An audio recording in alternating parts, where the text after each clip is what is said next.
So for people that aren't super familiar with your very accredited career, actually, I'd love if you could just kind of give a little backstory on yourself and who you are in the music industry, some of the things you've done, and then we'll take it from there. Great. Yeah. Known as a drummer originally for Jeff Buckley. Yeah, I would say that was about 1994 when the first record came out for Jeff's for amongst Jeff's library of works.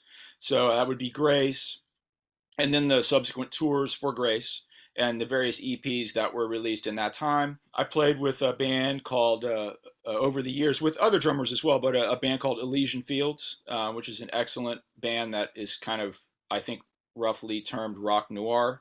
I played on some of their records, and I absolutely love their music. I played with a guy, Duncan Sheik, who's kind of a pop guy, mostly known for a song or two in the kind of late 90s. I did some touring with John Mayer for a Room for Squares tour. I played with a woman named Beth Orton, an excellent English singer-songwriter who I dearly love. I played with Rufus Wainwright, who's one of my I'm kind of I'm a total fanboy of Rufus Wainwright, so he's he's one of my favorite artists of all time. So I feel very lucky to have been able to play with Rufus. I played with his sister Martha quite a few years ago. I played with a band called St. Vincent for 3 tours in the 2000 teens, I guess you'd call it. I played with the band from Australia called Angus and Julia Stone on some of their recorded works and many tours, and then also on some of Angus's side projects, Dope Lemon. I freelance and record for people and also play gigs. I play right now sometimes. I play with a lady named Bonnie Whitmore, who's a Texas artist. I lived in New York City for 26 years. I lived in LA for 4. I was raised in Houston, and I now live outside of Austin. Wow, very cool. Quite the story, man. So many good talking points in that. So like taking it way back, I would just kind of love to hear a story of how you got into music in general, got into drumming in general, and how that led to. Now you mentioned Jeff Buckley first, but like was he one of your first gigs, or did you have any gigs? Like how did you go from like starting the drums to then playing Yeah. for Jeff Buckley and then all the other things you've done after the fact of that? Oh, okay. Yeah, Jeff was not my first gig. The beginning of drumming for me started before I was playing any instruments because I was sort of I was born in 1970. So I was in that generation of kids that grew up really with a lot of vinyl. And so we were very much into the records that our parents and siblings had.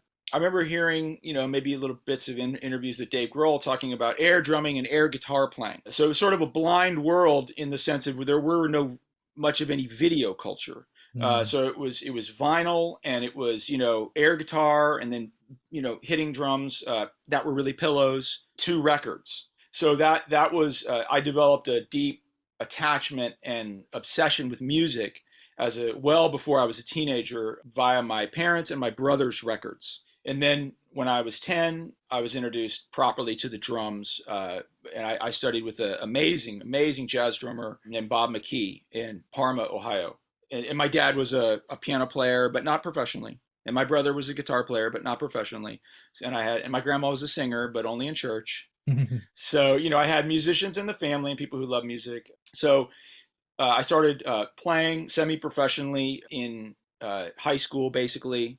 I was out playing little jazz gigs, and I went to a performing arts high school in Houston. So I was out playing little jazz gigs and pop gigs and cover band gigs and whatnot. So, and then I moved to New York City to go to college in 1989. And when I got there, I went to jazz school.